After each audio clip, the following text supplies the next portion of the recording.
أستعيذ بالله من الشيطان الرجيم بسم الله الرحمن الرحيم ம். படிங்க படிங்க கொண்டு ஆரம்பிச்சு படிங்க 46வது சூரா அஹ்காஃப் 14வது ஆயத்து. ம். அவர்கள் தாம் சுவர்க்கவாசிகள், அதில் அவர்கள் நன்மை செய்து கொண்டிருந்ததற்கு கூலியாக அதில் அவர்கள் என்றென்றும் தங்குவார்கள். இப்போ எதை நீங்க நன்மைன்னு சொல்றீங்க? ஏதாவது ஆளுக்கு ஒண்ணு சொல்லுங்க. எதை நன்மை சொல்றீங்க? ஒண்ணு சொன்னா போதும். ஒரு ஆள் ஒண்ணு. எதை நன்மை சொல்றீங்க? நன்மை செய்ததன் காரணமாக சொர்க்கத்தில் இருப்பார்கள். அல்லாஹ் எதை நன்மைன்னு சொல்றான்? குர்ஆன ஓதி ஆ, அதன்படி நடந்து ஆ, போது பொறுமையோட இருக்கிறது. ம், ம். பொறுமையோட இருப்பது உண்மையான காரியம் இல்லையா தம்பி? ஆமாங்க அடுத்த சார். இன்னொரு ஆளு என்ன சொல்றீங்க?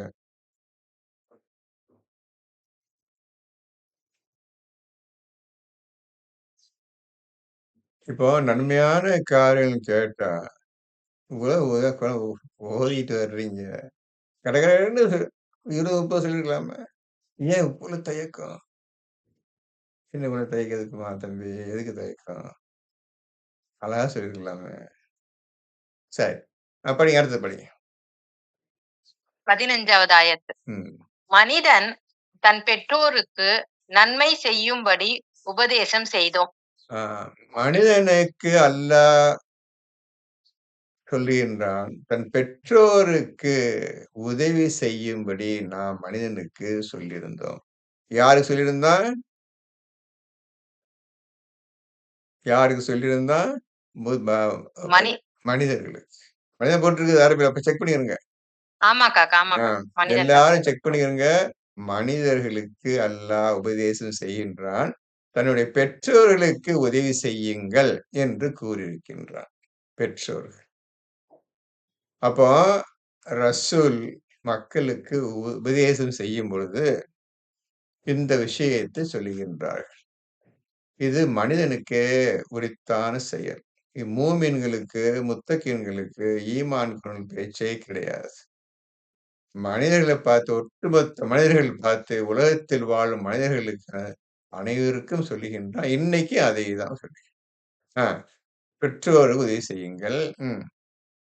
அவனுடைய தாய் வெகு சிரமத்துடனேயே அவனை சுமந்து வெகு சிரமத்துடனேயே அவனை பெற்றெடுக்கிறாள். ம். இப்போ தாயை பத்தி உங்க எல்லாம் தெரியும். எந்த மாதிரி கஷ்டத்தோட அந்த பிள்ளைய சுமந்து 10 மாசம் கழிச்சு இந்த உலகத்தில் ஈன்றெடுக்கின்றாள். அவனை சுமப்பதும் அவனுக்கு பால் குடி மறக்க செய்வதும் 30 மாதங்கள் ஆகும். அவனை சுமப்பது 10 மாதங்கள். அப்புறம் பால் கொடுத்து மறக்கடிப்பது அது ஒரு 20 மாதங்கள். ஆக மொத்தம் 30 மாதங்கள் தன் பிள்ளையை பெற்றெடுத்த காலத்திலிருந்து பால் குடி கடைசி குடிக்க வரையும் 30 மாதங்கள் ஆகின்றன. அதுக்கு மேல தேவை கிடையாது. 1 மாதம் குடுங்கன்னு இதிலிருந்து என்ன தெரிந்து கொண்டோம் என்றால், பிள்ளைக்கு குறைஞ்சது 20 மாசமாவது பால் குடுக்கணும். அவ்வளவு விஷயம் உள்ள அடங்கி இருக்கு. ஆண்டவன் சொல்றான். அல்லாஹ் சொல்றான். பிரச்சனை இல்ல. நீ வேற இடத்துல பார்த்து பாரு. அவங்க பிரச்சனை. ஃபரீதாக்கா கொஞ்சம் மியூட் போடுங்க. ஓ, அதுக்கு பாட்டு பணம் வேற எங்கெல்லாம் போய் நீ அங்க ஏதாவது சவுண்ட் பிளான். ஃபரீதாக்கா கொஞ்சம் மியூட் போங்க. ஃபரீதாக்கா உங்களோட மியூட் ஆன்ல இருக்கு.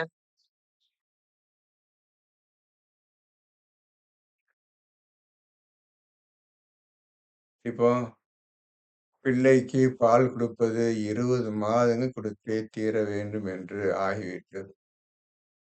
நல்லா குறைச்சிக்கிடலாம், கூட்டிக்கிடலாம் அப்படிலாம் சொல்லல. 20 மாதங்கள் கொடுக்கணும். அதுல என்னென்ன சக்தி இருக்குதோ, பிள்ளைக்கு என்னென்ன நன்மை கிடைக்குதோ அல்லாஹ்க்கு தெரியும். ஆண்டவன் சொன்னது செய்யுங்க. யாரு? தாய்மார். ஆக 30 மாதங்கள் கஷ்டப்பட்டு உங்கள வளர்த்து 2 வயசு. அது ஒரு 10, 2 வயசு ஆயிடுது. 30 மாதங்கள்னா 2 வயசு தானே? சரிதானே? ஆமா காக்கா. சரி படிங்க. அவன் வாலிபமாகி 40 வயதை அடைந்ததும் கொஞ்சம் நிறுத்துங்க. அவன் வாலிபத்தை அடைந்து இப்பதான் நிறுத்திக்கிறோம். அந்த பிள்ளையை பெற்றவர்கள் அந்த பிள்ளைக்கு நல்ல விஷயங்களையே உபதேசம் செய்து, நல்ல வழியிலேயே தன் பிள்ளையை வளர்த்து, ஒழுங்காக கொண்டு வருகின்றார்கள். அப்ப என்ன நபிமார்கள் இருந்தார்களோ, தூதர்கள் இருந்தார்களோ, அதன்படி விஷயத்தை கேட்டு, தன் பிள்ளையை இவ்வாறு வளர்த்து வந்தார்கள். அந்த பையன், அந்த பிள்ளை வாலிபத்தை அடைந்து நல்லா புரிஞ்சுக்கிருங்க. இதுலதான் ஆரம்பிச்சிடுறான். வாலிபத்தை அடைந்து. அந்த வாலிபம் 15 வயதில் 30 மாதம் கழித்து, பையனுக்கு என்னென்ன சொல்ல வேண்டுமோ சொல்லிக் கொடுத்து, அவனும் நல்ல விஷயங்களை கற்றுக்கொண்டு, 15வது வயதை வந்தடையும் பொழுது, அல்லாஹ் அவனுக்கு தன்னுடைய இல்மை, ஹக்கீமையும் கற்றுத் தருகின்றான். இதான்ப்பா இஸ்லாமுக்கு வர ஒரு குழந்தை.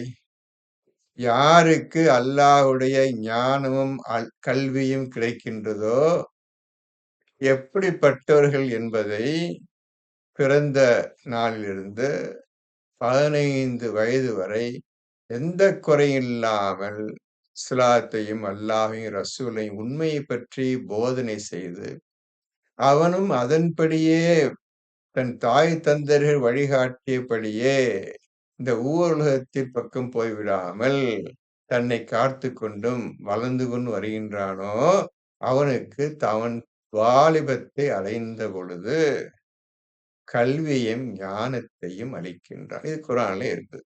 வாலிபத்தை அடைந்ததும் அவர்களுக்கு கல்வி, ஞானத்தை கொடுத்தோம் என்று குர்ஆன்ல நீங்க பார்த்திருப்பீங்க. இப்ப இதுல இருந்து தான் ஸ்டார்ட் ஆகுது. அவனுடைய இஸ்லாமிய வாழ்க்கை ஸ்டார்ட் ஆகுது. நம்மளுக்கு 15 வயசு ஆச்சு. 15ல 50 வயசு தாண்டியாச்சு. எங்க போய் நம்ம இல்மையும், ஹக்கீமையும் அடையிறது? கதை முடிஞ்சிடுச்சு. அப்படி வேணும்டா, இன்னையிலேருந்து 15 வருஷம் ஒழுங்கா வாங்க. ஒழுங்கா அல்லாஹ்வின் இல்மையும், ஞானத்தையும் அடையுங்கள். எந்த கஷ்டம் கிடையாது. நீங்க ஆசைப்பட்டு அல்லாஹ் உதவி செய்து தயாரா இருக்கிறான். இப்பொழுது இவனுடைய வாழ்க்கை ஆரம்பமாகின்றது. எல்லா விஷயங்களும் வருகின்றது. ஹஜ்ஜையும் பூர்ணமாக்குகின்றான், பூர்த்தியாக்குகின்றான், இஸ்லாத்தில் முற்று நுழைகின்றான். வாழ்க்கை அழகான முறையில் போகின்றது. இதன் மூலமா தான் இஹ்தின ஸிராத்தல் முஸ்தகீமை அடைகின்றான். இப்பொழுதுதான் இஹ்தின ஸிராத்தல் முஸ்தகீம் அடைகின்றான். இப்படியாக போய் பாருங்க, 15 வயசு, அதுக்கப்புறம் 25 வயசு, 35 வயது பிளஸ் 5 சேர்த்துக்கிறேன். 40வது வயதில் அவன் என்னவாகின்றான்? அவன் இப்பொழுது என்னவாகிய முஸ்லீமாக ஆகின்றான். 2 1/2 வயசுல அந்த குழந்தைக்கு குர்ஆனையும், அல்லாஹ்வை பற்றியும் பிள்ளைக்கு சொல்லிக் கொடுத்திருந்தால், அவன் 40வது வயதில் முஸ்லீமாக ஆகிவிட வேண்டும்.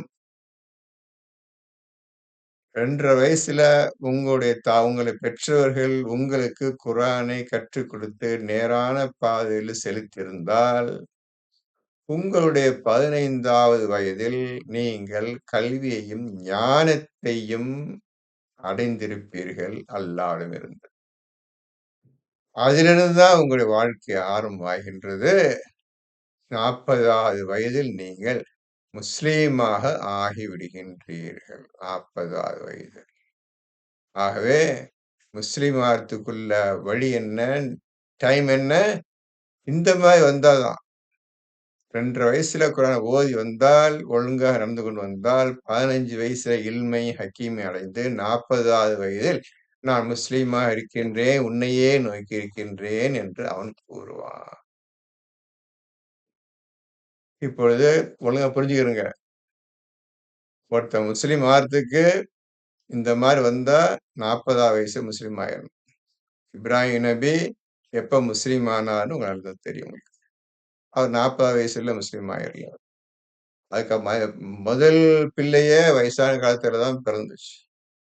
அதுக்கு அப்புறம் தான் அல்லாஹ்ட்ட கேட்கறாங்க, முஸ்லீம் ஆக்கி வைக்கிறாங்க. அவர் 60 வயசு மேல தாண்டிடுச்சு. 60 65 தெரியாது. தாண்டிடுச்சு. 40 கிடையாது. பார்த்துக்கிருங்க. இப்ராஹிம் மார்க்கம் ஆண் இப்ப மாத்திட்டான். 40 வந்துரும்னு சொல்லிட்டான். 40 வயசுல நீ முஸ்லீம் ஆயிருன்னு சொல்லு. இதன் மூலமா சொல்லிட்டான். 40 கடந்தாச்சு உங்களுக்கு. 50 கடந்தாச்சு. 60 கடந்தாச்சு. குர்ஆனே தொட முடியாம போச்சு. இந்த நிலையில நம்ம இருக்கிறோம். நல்லா புரிஞ்சுக்கிறங்க நம்மள பத்தி. நம்ம நிலைமை எப்படி இருக்கிறது என்பதை புரிந்து கொள்ளுங்கள். தன்னுடைய 40வது வயதில் அந்த பையன் என்ன சொல்றான் தெரியுமா? ரப்பி அவ்ஸினி அன் அஷ்குர நிஅமதக அல்லதி அன்அம்த அலைய வ அலா வாலிதைய வ அஅமல ஸாலிஹன் தர்லாஹு அஸ்லிஹ் லி ஃபீ ذُرِّيَّتِي இன்னி துபுத்து இலைக்க வ இன்னி மினல் முஸ்லிமீன் என்று கூறுவான். படிங்கப்பா, தமிழ்ல படிங்கப்பா அத. 40வது வயதில் இறைவனே, நீ என் மீதும் என் பெற்றோர் மீதும் புரிந்த நியாமத்துக்காக நன்றி செலுத்தவும், உன்னுடைய திருப்தியை அடையக்கூடிய சாலியான நல்ல அமல்களை செய்யவும் எனக்கு அருள் பாலிப்பாயாக. என்னுடைய சந்ததியையும் சாலியானவர்களாக சீர்படுத்தி அருள்வாயாக. நிச்சயமாக நான் உன் பக்கமே திரும்புகின்றேன். அன்றியும் நான் முஸ்லிம்களில் நின்றுமுள்ளவனாக இருக்கின்றேன் என்று கூறுவான். இன்னி துபுத்து இலைக்க வ இன்னி மினல் முஸ்லிமீன். உன்னையே நான் நோக்கி இருக்கின்றேன். மேலே நான் முஸ்லீமாக இருக்கின்றேன் என்று அல்லாஹ்விடம் கூறுவான். உலகத்துல கூற தேவையில்லை. அல்லாஹ்விடம். இதான் இப்ப இவனுக்கு தான் இப்ப சொர்க்கம். நல்லா புரிஞ்சுக்கங்க. எல்லாம் புரிஞ்சுக்கங்க. இப்பேற்பட்ட மனிதனுக்கு தான் சொர்க்கம். என்ன சொல்ல போறீங்க? என்ன சொல்ல போறீங்க இப்ப நீங்க? குர்ஆன்ல தெளிவா சொல்லியாச்சு. குர்ஆன்ல தெளிவா அல்லாஹ் சொல்லிட்டான். என்ன சொல்ல போறோம்? நம்ம நிலைமை என்னன்னு பார்த்துக்கிருங்க. எங்க போகுதுன்னு தெரியல. இன்னும் குர்ஆனை தொடரல. என்னன்னு புரியல. செய்ய முடியல. செய்யறதுக்கு திராணி இல்ல.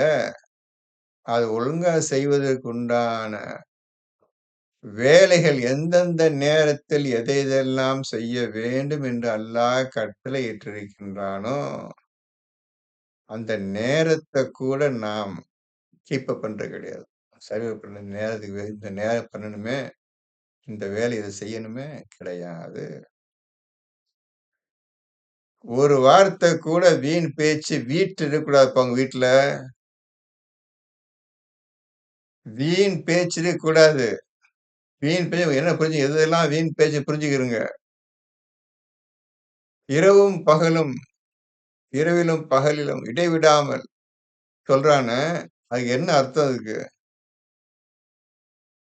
என்ன அர்த்தம் அதுக்கு? இரவிலும் இடைவிடாமல் அவர் அல்லாஹ்வை இபாதத்தில் இருப்பார்கள்.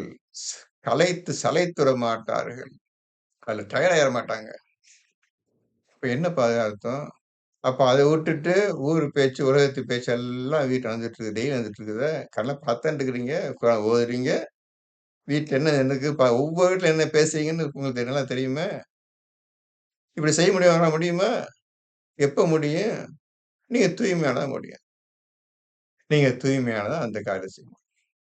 ஒவ்வொரு வீட்லயும் பேச்சு அதுதான் இப்ப இருக்குது. நீங்க பேசுறேன்ட்டு இருக்கிறீங்க.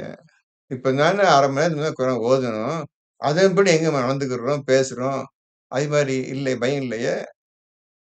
எப்படி நீங்க வந்து குரான ஓதி புரிஞ்சுகிட்டு, அல்லாஹ்வுக்கு பயந்து எந்த காலத்துல பயப்படுறது? உலக விஷயத்தில தான் முக்காவாசி 90% போய் பேச்சும், செயலும் போயிட்டு இருக்குது இப்ப உங்களுக்கு. எங்க நம்மோ இத ஒழுங்கா பார்த்தோம்? எவ்வளவு விஷயங்கள் இருக்கு தெரியுமா? இந்த குரான புரிஞ்சுக்கிறதுக்கு என்ன மாரி நீங்க படாத பாடு பண்ணணும் புரிஞ்சுக்கிட்டீங்களா? என்ன மாரி நீங்க வந்து உங்கள தியாகம் பண்ணணும் புரிஞ்சுக்கிட்டீங்களா? அந்த தியாகம் பண்ண ஒரு ஆள் இருக்காருப்பா. ஹும்பானி இருக்காருப்பா. அவர் கொஞ்சம் பாருங்களேன்ப்பா. என்னப்பா செஞ்சாருன்னு பாருங்களேன்ப்பா. ஒவ்வொரு ஆயத்திலயும் அவருடைய சரித்திரம் இருக்குது. ஒவ்வொரு ஆயத்திலும் இப்ராஹிம் நபியுடைய சரித்திரம் இருக்குதப்பா. அவர் வாழ்க்கை முறை இருக்குதப்பா. நடந்து காட்டிய முறை இருக்குதப்பா.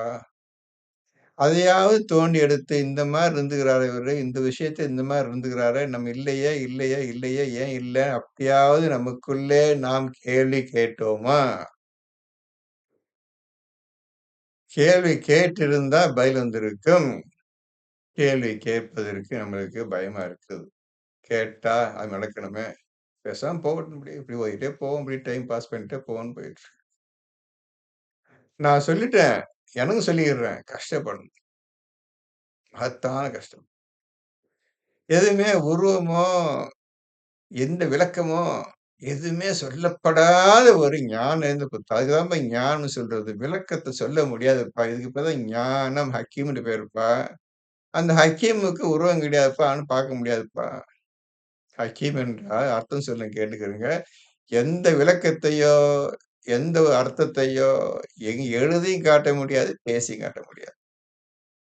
இதுதான் ஞானத்தின் அந்த வார்த்தைக்கு அர்த்தம். ஹக்கீம் என்ற வார்த்தைக்கு அர்த்தம் பாரு. என்ன தெரியாதுப்பா. இப்ப இந்த மாரி ஆயத்த படிச்சீங்க. எப்போ வாழ்க்கையில என்னைக்காவது நமக்கு ஆசை வந்துச்சா? இந்த மாரி 40 வயசுல வேலைய முடிச்சு வந்து வேலைய முடிச்சிடணுமே 40 முடிச்சுன்னு சொல்லிட்டானே, ஏன்னா இந்த மாரி நமக்கு வாழ்க்கை போயிட்டு இருக்குதேன்னு சொல்லி எந்த ஆதங்கம், எந்த பயம் ஏதாவது மட்டும் வந்துச்சா? இல்லையே. சந்தோஷம் வாழ்க்கை போயிட்டு இருக்குது. இது அடையாம வாழ்க்கை சந்தோஷம் ஒவ்வொரு நிமிஷமும் அல்லாஹ்வுக்கு உண்மையிலேயே பயந்தவர்களா நடக்க வேண்டும். தக்வா உடையவர்களாக ஆக வேண்டும். அப்பொழுதுதான் இந்த குரான் புரிய ஆரம்பிக்கும். அது 15 வயசுலயே நீங்க அடைஞ்சிரணும் அதோட. 15 வயசுல பிறந்த நாளிலிருந்து 15 வயசு. இவங்கெல்லாம் பேசிட்டு இருக்காங்க. 40 வயசு ஆனா நீங்க முஸ்லீம் நீங்க. நல்லா புரிஞ்சுக்கங்க. இப்படி ஒரு கதை இருக்குது. 40 வயசு ஆகுதுன்னா நீங்க முஸ்லீம். இந்த மாரி கதை. என்ன சொல்றது? எதை கேட்பது? எதை விடுவது? அதான் யார்ட்டயும் எதையும் கேட்கக்கூடாது. நீ உண்டு, உன் குரான் உண்டு. உன்னொருத்தன் பேச்சை கேட்டா, உன்னொருத்தன பார்த்தா அதுவே வீணான செயல். குரான் ஓதாதவங்க விஷயத்துலதான்ப்பா அதிகமா உட்கார்ந்துட்டு இருக்கிறோம், பேசிட்டு இருக்கோம் இன்னைக்கு. எங்கப்பா அத விட்டு விலகி வந்தோம்? எங்க விலகி வர்றதுக்கு எங்க ஷைத்தான் உங்களுக்கு வழிய காட்டுன விட்டான் அவங்கள. உட்காரு, இங்கே பிடிச்சு உட்காரு, இங்கே உட்காருன்னு ஆம்பளையும் பொம்பளையும் உட்கார வச்சுட்டானே. நீங்க என்ன செய்ய போறீங்க? என்ன செஞ்சீங்க சொல்லுங்க. அத என்ன செஞ்சீங்க? "விட்றா, கைய விட்றா, விட்டு போடா" அப்படின்னு என்னைக்கு நீங்க அடிச்சு சேர்த்தீங்க அவன? அடிச்சு தேத்துறதுக்கு இந்த ஷைத்தான பத்தி பேசுறோம்ல, "அவுசு பில்லாஹி மினஷ் ஷைத்தான்" சொல்றீங்கல்ல, இது சொல்வதற்கு முன்னால் உங்கள் இறைவன நீங்க அறிஞ்சிருக்கணும். உங்கள் இறைவன முழுமையா அறிஞ்சிருக்கணும். அறிஞ்சா தான் இந்த ஷைத்தான் யாருன்னு உங்களுக்கு புரியும் உங்களுக்கு. நீங்க ஷைத்தான் சொல்லிட்டா போய் நினைச்சிடாதீங்க. அவன வெளிய தள்றதுக்கு நீ அல்லாஹ்வ புரிஞ்சிருக்கணும். அல்லாஹ் எப்படி விரட்டி அடிச்சானோ, அந்த மாரி விரட்டி அடிக்கணும். இது அல்லாஹ்வை பின்பற்றுங்கள். சொல்றது புரியுதா உங்களுக்கு? சொல்றது புரியுதா? அல்லாஹ் தெரிஞ்சா தானப்பா நீ ஷைத்தான விரட்டி அடிக்க முடியும். அல்லாஹ்வே தெரியாம எங்க ஷைத்தான் இருக்குது? ஷைத்தான் என்னன்னு தெரியும் உனக்கு? ஷைத்தான் என்னன்னு தெரியாதா? எப்படி ஷைத்தான் வழிய தட்டுவீங்க?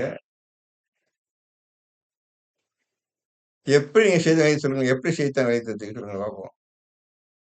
நீங்க அவுது பில்லாஹி மினஷ் ஷைத்தானிர் ரஜீம் சொல்லிட்டா போயிருவானா அவன்? உங்களுக்கு கதை முடிஞ்சிருச்சா? ஓதிட்டு அப்ப அடுத்த ஆயத்த ஓதிட்டு இருக்க போறீங்களா? ம். அப்ப எப்படிப்பட்ட விஷயம் பார்த்தீங்களா? எடுத்த எடுப்பிலேயே குரான ஓத ஆரம்பித்தால், "ஃபஸ்தஈஸ் பில்லாஹி மினஷ் ஷைத்தானிர் ரஜீம்" என்று கூறிக்கொள்வீராக. முற்றிலும் அவனையே நீங்க சார்ந்திருப்பீர்களேயானால், அவனுக்கு எந்த ஒரு அதிகாரமும் உங்கள் மீது கிடையாது. அப்போ எந்த ஒரு அதிகாரம் உங்கள் மீது கிடையாதுன்னு சொல்றதுக்கு, அவன நீங்க சார்ந்து இருந்தா தான் முடியும். இப்ப புரிந்திருப்பீர்களே, அல்லாஹ்வை யாரென்று முழுமையாக புரிந்து கொள்ளாமல், அவன் எப்படிப்பட்டவன் என்பதை தெரிந்து கொள்ளாமல், நீங்கள் இந்த ஷைத்தானை வெளியே தள்ள ஒரு காலும் முடியாது, முடியாது. அவன்தான் உங்களுடைய எஜமான். அவன்தான் உங்களுடைய ரூலர். அவன்தான் உங்கள கண்காணிச்சுட்டு இருக்கிறான். அவன்தான் உங்களுக்கு வழிய காட்டிட்டு இருக்கிறான். இவ்வளவு வேலை செஞ்சுட்டு இருக்கிறான். நீங்க வேகமா அந்த வழில போயிட்டு எப்படி அல்லாஹ் தெரியாம நீங்க ஷைத்தான நீங்க வெளிய தள்ளுவீங்க? அல்லாஹ் தெரிஞ்சா தானே அவன் தான் சொல்லி தருவான் உங்களுக்கு. அதான் சொல்லிட்டானே, முற்றிலும் அவனே சார்ந்திருப்பவர்கள் அவனுக்கு எவ்வித அதிகாரம் கிடையாது. நீ என்னையே முற்றிலும் சார்ந்திருந்தால், அவனுக்கு எந்த அதிகாரமும் கிடையாதுப்பா. அல்லாஹ் நம்மள சொல்லிட்டான். எங்க சார்றது? இவன் கண்டுபிடிச்சா தானே சார்றதுக்கு. நம்ம அல்லாஹ்வ யாருன்னு கண்டுபிடிச்சா தானே சார்றதுக்கு. நான் சொல்றதெல்லாம் சரியா, தவறான்னு கொஞ்சம் சிந்திச்சு பாருங்க. உங்களுக்கு நல்ல அர்த்தம் விளக்கம் நான் அறிவிச்சா, அதன்படி நடந்து கொள்ளுங்க. உங்களுடைய பதிலையும், உங்களுடைய அழகான அறிந்து கொண்ட முறையையும் தெரியப்படுத்துங்கள். மக்களுக்கு தெரியப்படுத்துங்கள். எனக்கும் தெரியப்படுத்துங்கள். நல்லபடி முடிஞ்சவரை மக்களுக்கு என்ன உதவி செய்யணுமோ செய்யுங்கள். எப்படி செய்ய முடியும்? நாம் தெரிந்தால் செய்ய முடியும். பேச முடியும். எழுத முடியும். சரி, முதல்ல ஒரு கேள்வி கேட்டு அந்த கேள்விக்கு ஒழுங்கான பதிலை சொல்லுங்க தம்பி. எல்லா தாய்மார்களும், பெண்களும் எல்லாம் சேர்ந்து சொல்லுங்க. இப்ப அடுத்த ஆயத்த படிங்கம்மா. 16வது ஆயத்து. சுவனவாசிகளான இவர்கள் செய்தவற்றில் அழகான நன்மையானவற்றை நாம் அங்கீகரித்துக் கொண்டு இவர்களின் தீவினைகளை பொறுப்போம். ம். தெரிந்தும் தெரியாமலும் நான் தப்பு பண்ணியிருப்போம். இருந்தாலும் நீங்க நல்லவனா வந்துட்டீங்க. தெரிஞ்சு வந்துட்டீங்க. உங்களுக்கு சுவனவதி தர்றேன். சொர்க்கத்த தர்றேன். நீங்கள் தெரிந்து செய்த பாவங்களை நான் மன்னிச்சிடுறேன். அத பத்தி இந்த பிரச்சனை இல்ல. நீங்க தெரிஞ்சு வந்துட்டா போதும். நான் மன்னிச்சிடுறேன். ம். இவர்களுக்கு அளிக்கப்பட்டிருந்த வாக்குறுதி உண்மையான வாக்குறுதி ஆகும். இந்த வாக்குறுதி உண்மையான வாக்குறுதி ஆகும். இந்த வாக்குறுதியை ஏற்றுக்கொண்டவர்களாக இப்பொழுது நீங்க இருக்கீங்க 10 பேரு. இந்த 10 பேர் இருக்கின்றீர்கள். இந்த வாக்குறுதியை ஏற்றுக்கொண்டு நீங்கள் இந்த குர்ஆனை ஓதிக்கொண்டிருக்கின்றீர்கள். அந்த வாக்குறுதியின்படி ஏதாவது ஒன்றையாவது செய்வதற்கு நாம் முயற்சி செய்தோமா என்று கேட்டால், அதில் நாம் நிச்சயமாக தவறிவிட்டோம்.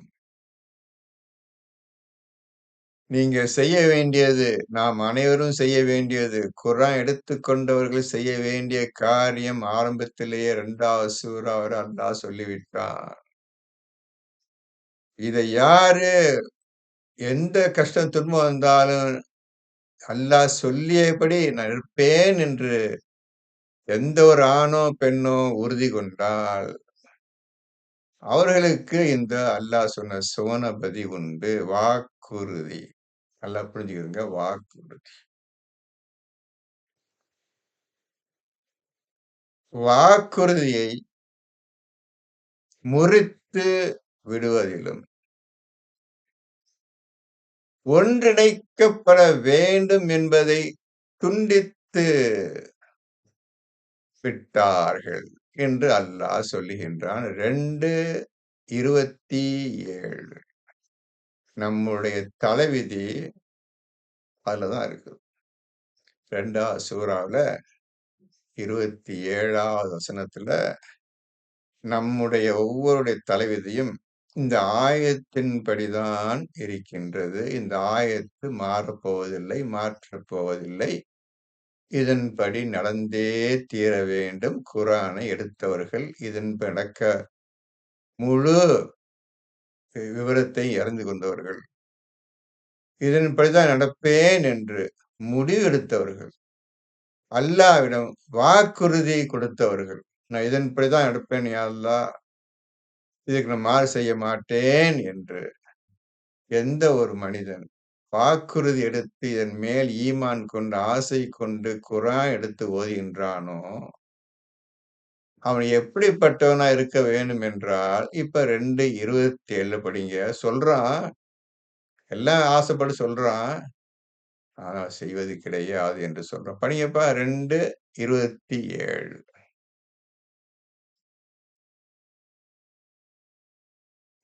இவர்கள் அல்லாவிடம் செய்த ஒப்பந்தத்தை அது உறுதிப்படுத்தப்பட்ட பின்னர் முறித்து விடுகின்றனர். அல்லாஹ் ஒன்றிணைக்கப்பட வேண்டும் என்று கட்டளையிட்டதை துண்டித்து விடுவதுடன் பூமியில் குழப்பத்தையும் உண்டாக்குகிறார்கள். இவர்கள்தாம் நஷ்டவாளிகள். நம்மளை பத்தான் சொல்றான் புரிஞ்சுக்கணும். யாரும் இப்ப எங்கேயும் போக தேவையில்லை. இந்த ஊரை விட்டு வீட்டை விட்டு உலகத்துல எங்கேயும் போய் மத்தவன் பார்க்க தேவையில்லை. நாம் தான். நீ என்ன எடுத்த? குர்ஆன் விளக்கம் எடுத்தியல்ல? அதுல சொல்லப்பட்ட விஷயங்கள்லாம் படிச்சியல்ல? நான் என்னென்ன செய்ய வேணும்னு கட்டளையிட்டிருக்கேன்ல? என்ன செய்தாய்? ஒப்பந்தத்தை அல்லாஹ்விடம் செய்த வாக்குறுதியை முறித்து விடுகின்றார். என்ன முடியாது முறிச்சிடுறேன். எடுத்தேன் முடியாது. மேலும் ஒன்றிணைக்கப்பட வேண்டும். நீயும் அல்லாஹும் ஒன்றாக இணைந்து விட வேண்டும். முற்றிலும் அவனையே நீங்கள் சார்ந்து இருக்க வேண்டும். கலந்து விட வேண்டும். இரண்டும் ஒன்றிணைக்கப்பட வேண்டிய விஷயத்தை துண்டித்து விடுகிறேன். வேண்டாம், அல்லாஹ் வேண்டாம், எனக்கு ஷைத்தான் இருக்கின்றான், அவன் போதும், அவனுடன் சேர்ந்து நான் சந்தோஷம் இருப்பேன் என்று இந்த உலக வாழ்க்கையை அவன் தேர்ந்தெடுத்து கொண்டான். அல்லாஹ் பார்த்துட்டே இருக்கிறான். இந்த வாக்குறுதி எடுத்தேடா, அதன் நடக்கதான் நான் சொன்னேன். இப்படி போயிட்டேப்பா. ஒவ்வொரு ஆயத்தையும் படிக்கிற, செய்யறது ஒண்ணு, பேசுறது ஒண்ணு. இப்படியே போயிட்டு இருந்தா நீ எங்க வாக்குறுதியை காப்பாத்த போற? அப்படி முறிச்சு போட்டுரு, பிச்சு போட்டுரு வாக்குறுதிய. மேலும் என்னோட நீ ஒன்றாக இணைந்து விடும், என்னையே முற்றிலும் சார்ந்திருக்க வேண்டும் என்று எத்தனையோ சொல்லியிருக்கின்றேன். இலா ரப்பிக ஃபர்கப். முற்றிலும் நீ இறைவனையே சார்ந்து இருப்பீராக என்று அல்லாஹ் ரசூலுக்கு சொல்றான். இப்ப சொல்லுங்க, எங்க நம்ம சேர்ந்தோம்? இதுவரையும் சேரல.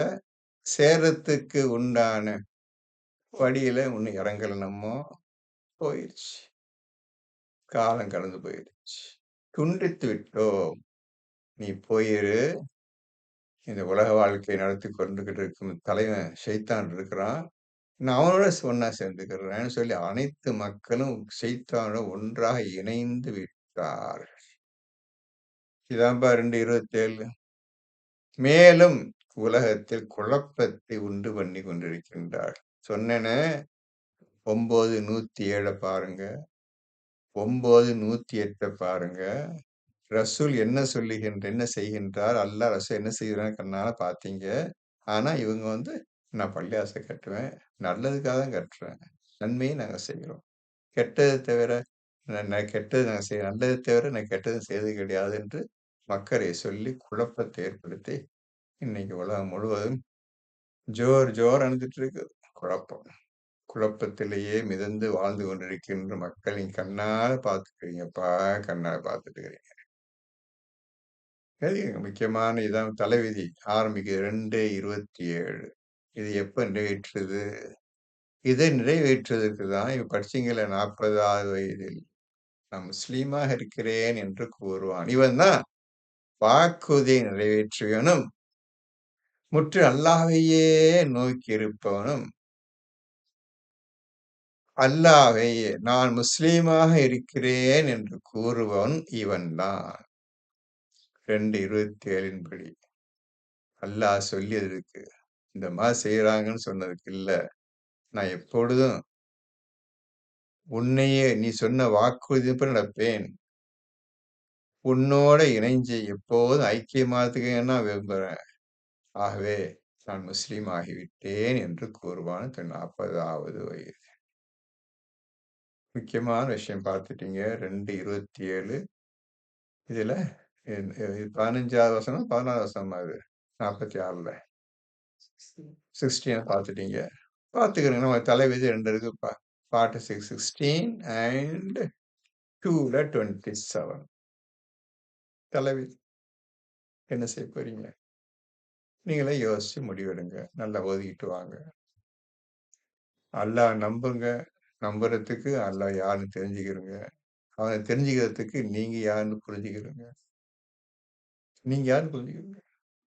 இந்த உருவமில்லா அந்த இறைவனை அல்லாஹ்.